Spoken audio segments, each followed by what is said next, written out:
Hi, I'm Sam Hawley, coming to you from Gadigal Land. This is ABC News Daily.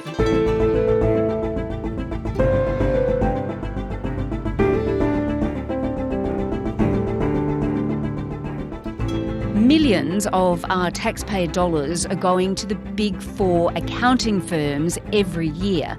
But should we really be outsourcing what can in some cases be top secret work to private firms like PwC? Today, investigative journalist and business columnist Adele Ferguson on how the firms have infiltrated government departments while their executives take home multi-million-dollar paychecks.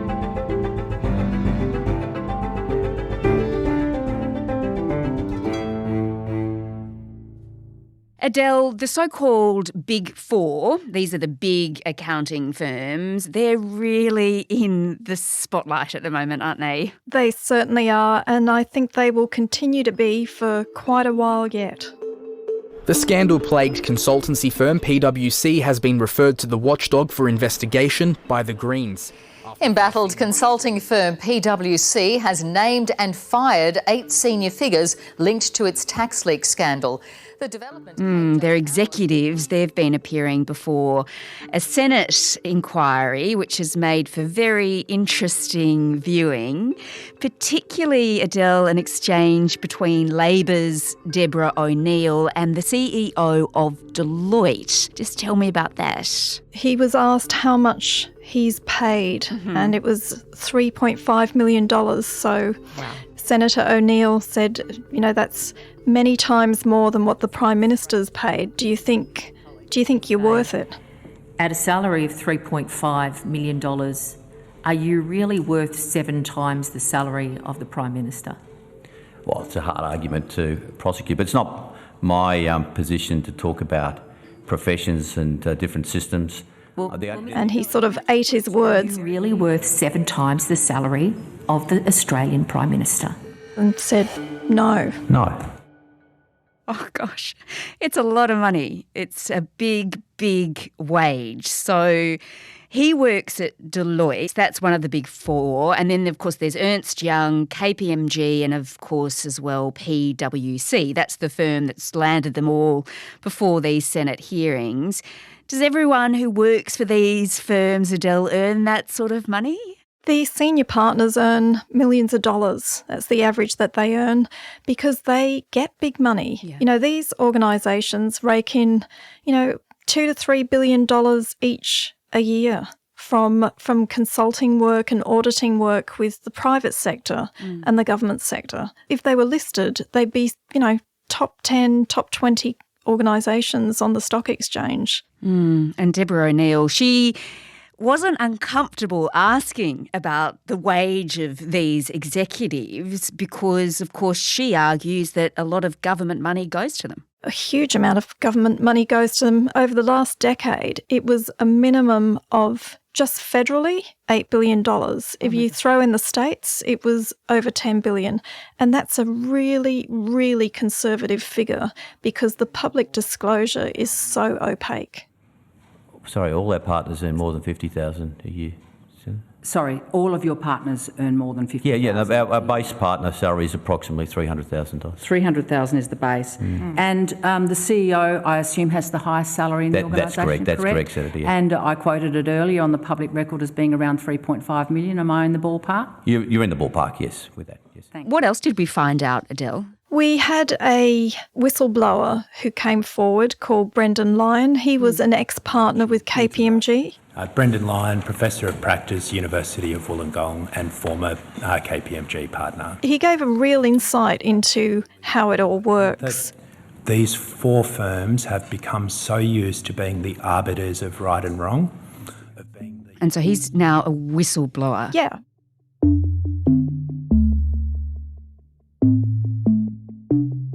Okay, so he's appeared before this Senate inquiry, but also you've interviewed him. He really shines a spotlight on these big four. I mean, he sees them as sort of quasi-corporations. What does he mean by that? So what he's saying is that they are basically beyond the law. They're not like, when we're talking about a company, you have to abide by the Corporations Act. So the regulator looks upon you and makes sure you're doing the right thing. Australia relies on the Big Four to be the independent, trusted auditors for government and for companies.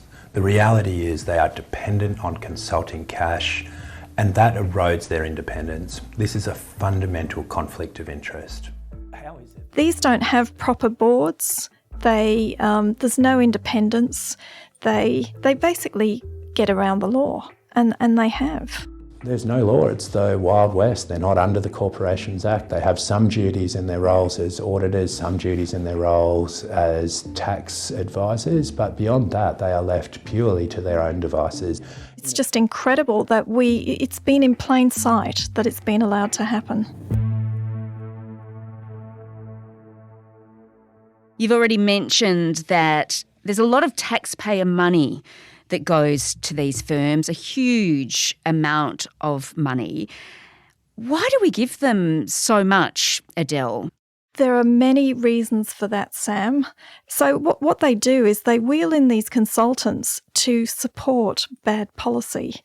Abigail Boyd, who is a politician in New South Wales, described it as an infestation.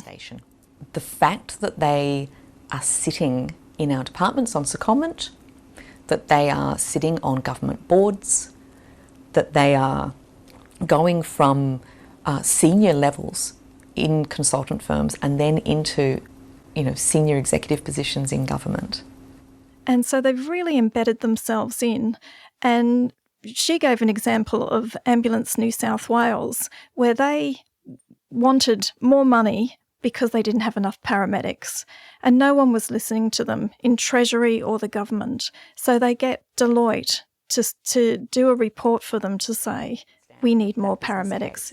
You can't even scratch yourself in the New South Wales bureaucracy without asking a consultant first.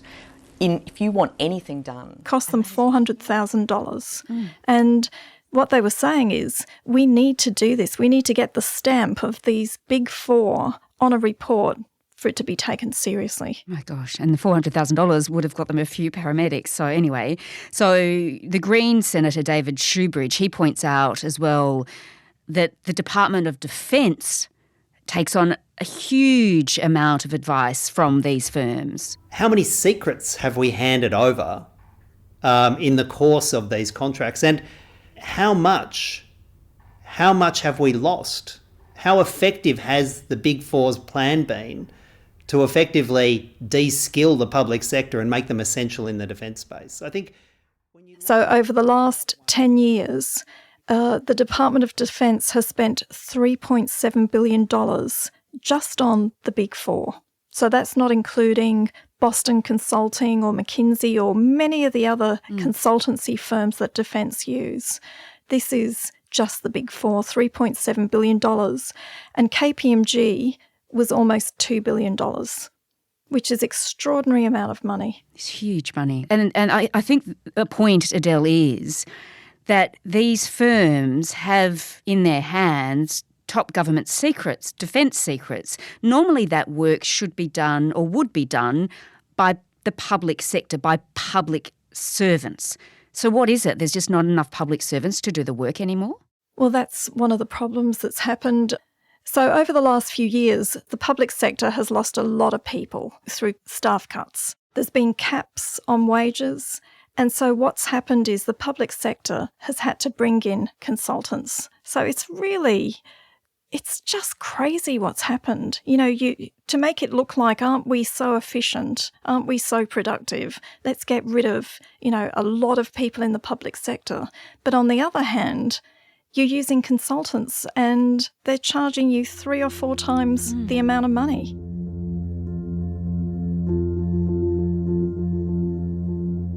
It sort of doesn't make sense, does it? Why can't the government just employ more public servants to do the work that needs to be done, and in the end it will probably save money? That's what should happen. But there's been a lack of confidence when you basically pillage an organisation by getting rid of people. The people who are there lose confidence and become more and more reliant on consultants. So it's going to take time to employ people and train them up to do what the consultants have been doing. They're so embedded now, it's going to be really difficult to just rebalance it all. But that's what they have to do.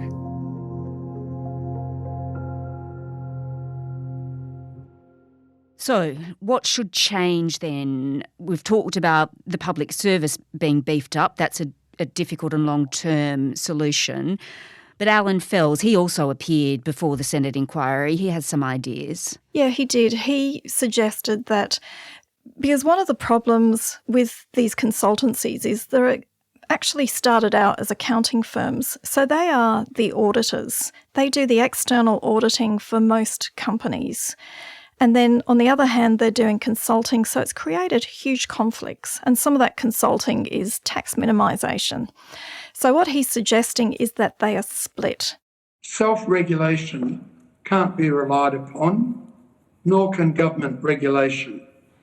We therefore need legislation to break up the Big Four and in time other audit businesses, and to prohibit audit businesses from doing consulting, advisory and other forms of business.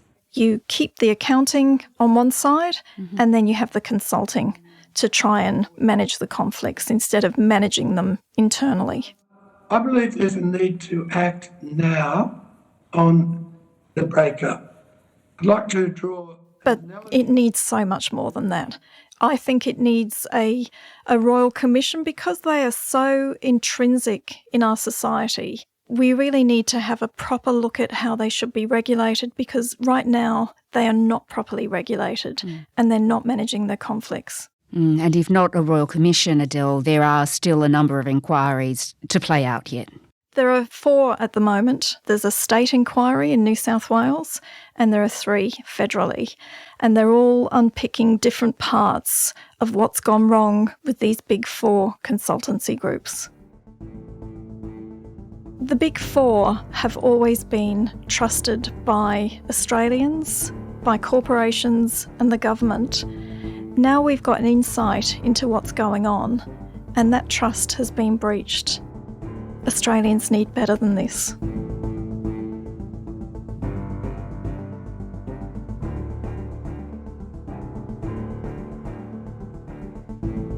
Adele Ferguson is an ABC investigative journalist and business columnist. You can see her 7:30 investigation into the Big Four accounting firms on iView. PwC says it's taking steps to enhance its governance and rebuild trust with stakeholders. If you want to know more about the PwC scandal and how the government outsourced itself, we covered that on June 1, and that's in your feed.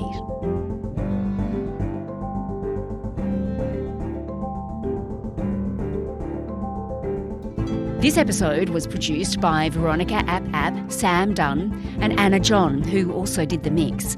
Our supervising producer is David Cody. I'm Sam Hawley. ABC News Daily will be back again tomorrow. Thanks for listening. Subscribe to listen to more free podcasts or download the ABC Listen app and stream ad-free.